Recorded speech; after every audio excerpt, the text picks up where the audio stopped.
کا مراد ہے کہ کسی اختلاف ہو جائے کوفیوں بصریوں کا، کسی کا کہ بھئی اس کا گرامر میں اس کا یہ مطلب ہے، اس کا یہ مطلب ہے، تو کوئی گرامر کا مسئلہ یہ نہیں کہ جب قبلہ پڑھاتے ہیں، مثلا کوئی بھی نحو صرف کی کوئی کتاب پڑھاتے ہیں تو گرامر کا کوئی اختلاف ہو جائے تو دو چیزوں سے استدلال ہوتا ہے، دو چیزوں سے وہ دلیل دے کے کہتے ہیں کہ یہ گرامر کا نقطہ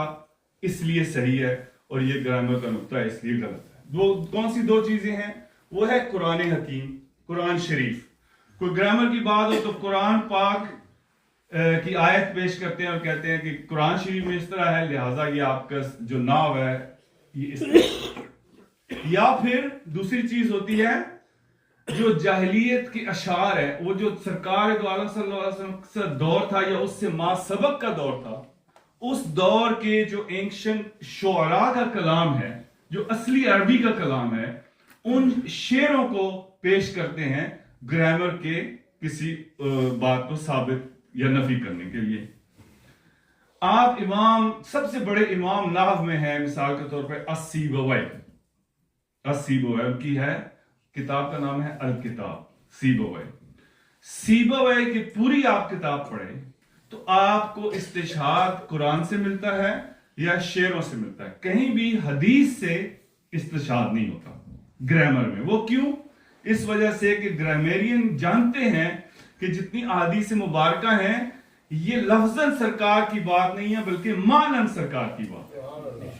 تو لہٰذا قرآن شریف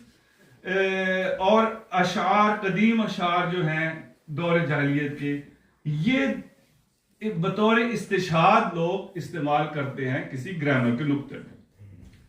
یہ آپ سمجھ لیں۔ اب آپ آئیں، درس نظامی کی کتاب ہے تفسیر بیضاوی شریف، آپ نے مولوی کو سنا ہوگا نا، بیضاوی شریف، جب وہ اپنا علم چاڑتے ہیں لوگوں پہ کہتے ہیں بیضاوی شریف میں لکھا ہے، وہ تفسیر البیضاوی، اس میں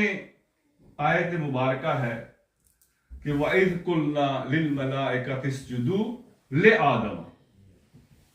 کہ جب اللہ تعالیٰ کہتا ہے کہ جب ہم نے، یاد کرو کہ جب ہم نے ملائکہ کو کہا، فرشتوں کو کہا کہ آدم کو سجدہ کرو، تو یہاں پہ امام بیضاوی جو گرامر کے ماہرین میں سے ہیں، اپنی تفسیر البیضاوی جو درس نظامی میں پڑھاتے ہیں آپ،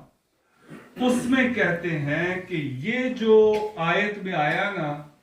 کہ اذ قلنا للملائکۃ اسجدوا لآدم، یہ لام حرف جار، وہ کہتے ہیں یہ لام حرف جار بمعنی الہ ہے،